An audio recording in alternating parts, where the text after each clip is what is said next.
here we go. This should catch us up, and so I'm really looking for. I don't know why this is bouncing so much. Settle. All right, maybe it'll settle down. Um, so we've traced this lineage of people from Abraham to Isaac, and then from Isaac to Jacob, and now the story starts to focus in on this guy.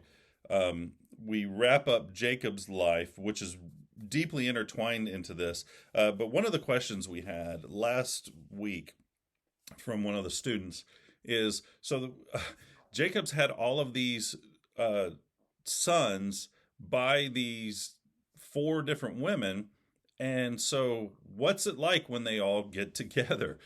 Because apparently there is some contention between them all. And so, that actually is a good segue into this because we have this family, great dysfunction, broken family. And so, what's it like when they all have to survive, they all have to be together. And that really sets up what comes next in all of this. So, he had 12 sons. And the question is, which of these 12 sons would God use to fulfill the promises of Genesis 3:15, the promises of Genesis 12 to Abraham? And so it's very interesting how this all comes about. But let's just kind of paint through this really quick. He has all of these sons, and to this point, he has 11.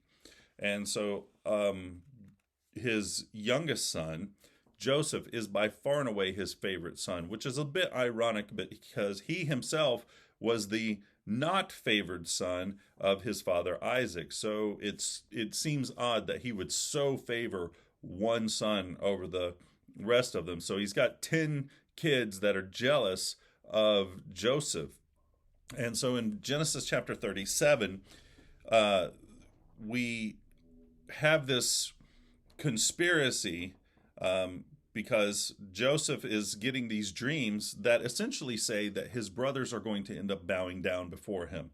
And of course, that does not sit well with his brothers. So they get sick of it. And his dad, because of his favoritism to Joseph, gives him this beautiful cloak, this coat, which has all this different color fabric in it. So they're jealous. And so they're out in the field one day tending their sheep, and his dad, Jacob, sends Joseph, hey, go check on your brothers, see how things are going. And he gets out there, tells them about another dream, and they're like, we are sick of this guy. So they plot to murder him and then throw him into a well. Their oldest one, Reuben, is like, no, let's not do that. That's not good. Why don't we just take him and just throw him in the well and he'll die there later? And what we find out is that Reuben is kind of the hero in this scenario because his plan was for them to throw him in the well and then they would leave and he'd come back and rescue him later. That does not happen. They spot a group of Ishmaelites coming through and in this caravan, and they're like, hey, we got a good idea. Let's sell Joseph into slavery, to the Ishmaelites. So they do. They sell him. They rip his cloak, this beautiful cloak from him, sell him into slavery, send him on, and then they concoct this story of how to swindle their dad, trick their dad into believing that his favorite son is dead. So they kill a goat, smear his coat with blood, take it back to his dad. Dad, look what happened to your son. He was mauled and murdered, or mauled and eaten, and so this is what's left. And his dad mourns, and it says that he mourns all the way to the point of like near death, like he wants to die because of his great despair over losing this favorite son. And so, quick shift in focus. Now we are Joseph.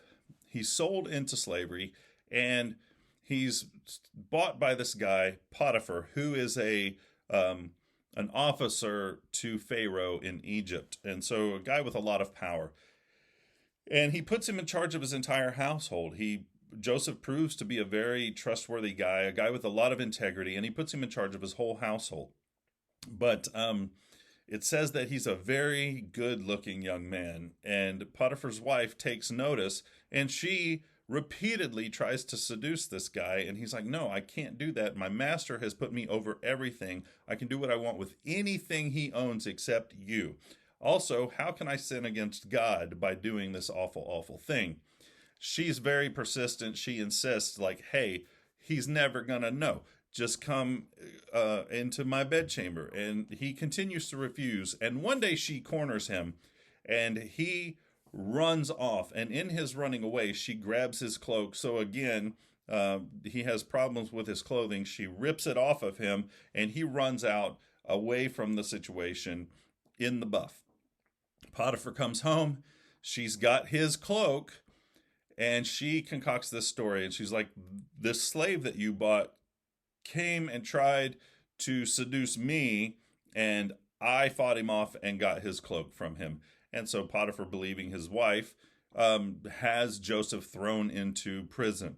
While he's in prison, he is the ideal prisoner. Everybody likes him. He's in jail with a couple of other people from Pharaoh's court. A baker and a butler is kind of the easiest way to describe them.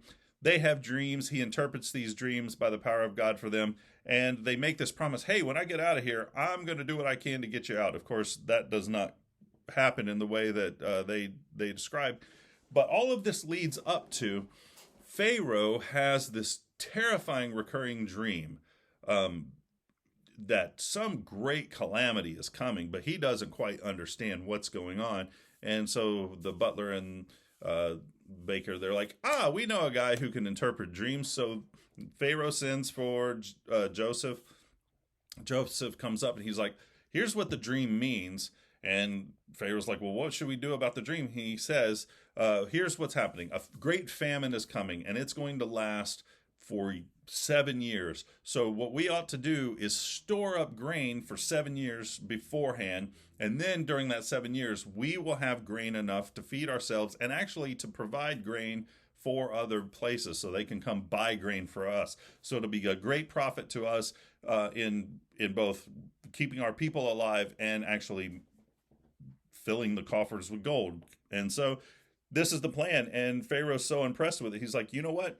I'm putting you in charge of the whole country. You answer to me and me alone, and everything else is under your purview. So God has taken this guy from sheep herder and put him basically in charge of the entire country of Egypt. And because this guy remains faithful to God in all of this. And so here's where it gets a little strange. So in Genesis chapter 42, this famine, this great famine, and it's taken so much of the known world at the time that Jacob, Joseph's father, sends his oldest 10 brothers. Now, he has a younger brother now at this time whose name is Benjamin. So he keeps Benjamin back for himself. But you 10 guys, go down to Egypt and see if you can trade for grain. And they get there, and they're in front of their brother, and they don't recognize their brother. And their brother, he has this choice to make. Joseph has this choice to make. These are the guys who tried to murder me. They're the guys who sold me into slavery. They're the guys who constantly picked on me. They're the guys who never cared for me. He could just take vengeance right then. He can just have them executed, but he doesn't. He does toy with them a little bit, makes them squirm, kind of puts the screws to them, so they're pretty nervous about what's going to happen to him. But because he recognizes them. Now they don't, because this has been somewhere in 13 to 15 years' time since they've last seen their brother. And so he's grown up, and they're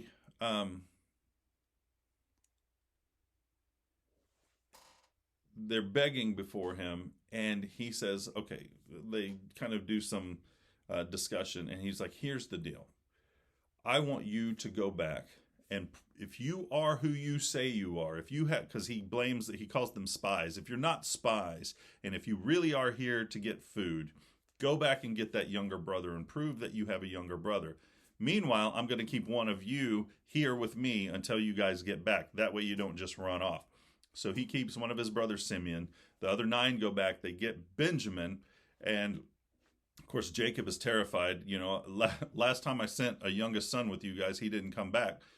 And so these other 10 come back. And so he has all of his brothers there. And that's the big reveal in Genesis 45. He lets them know who he is. And of course, they're terrified because they have done so wrong by this guy.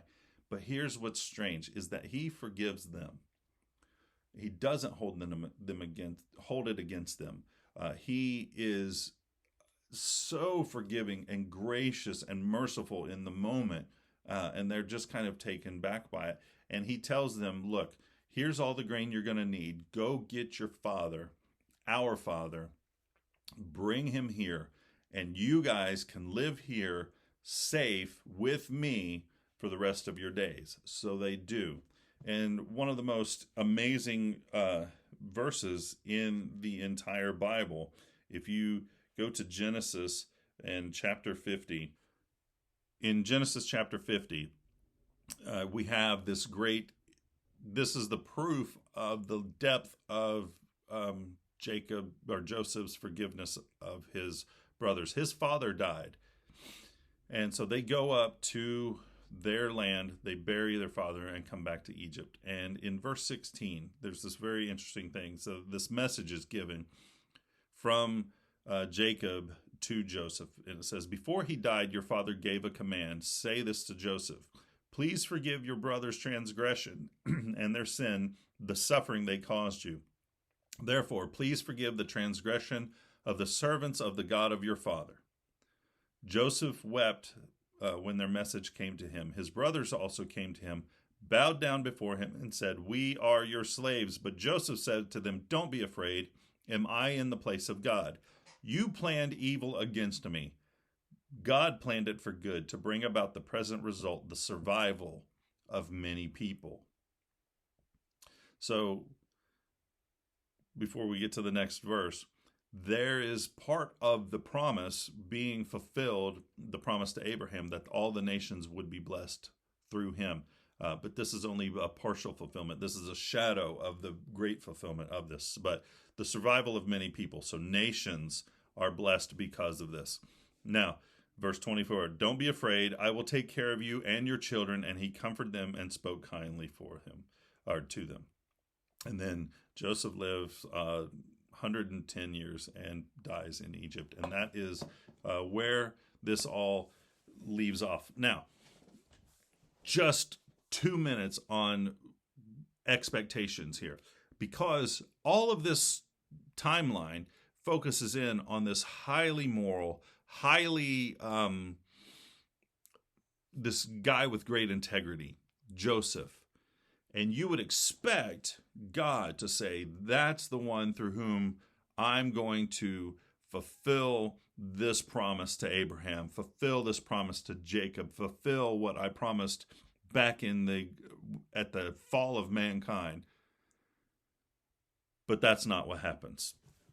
If you go back, this narrative is interrupted. So in Genesis 37, we kind of are introduced to Joseph, and 37 begins this. 38 is a break in that narrative, and then the rest of the story in 39 on focuses in on Joseph again. But in chapter 38, we have this awful, hideous, disgusting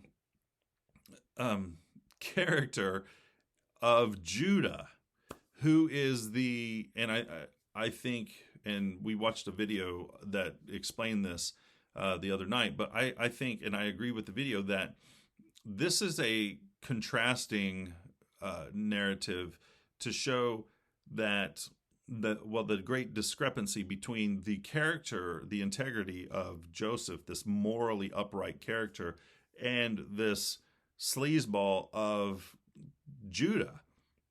But here's what's strange, and you guys can read Genesis 38. It is very, very graphic and provocative, and but also the important thing to note is because even this guy's great moral failings and just being kind of despicable, Judah is the one God chooses to bring about the fulfillment of this prophecy. And it is so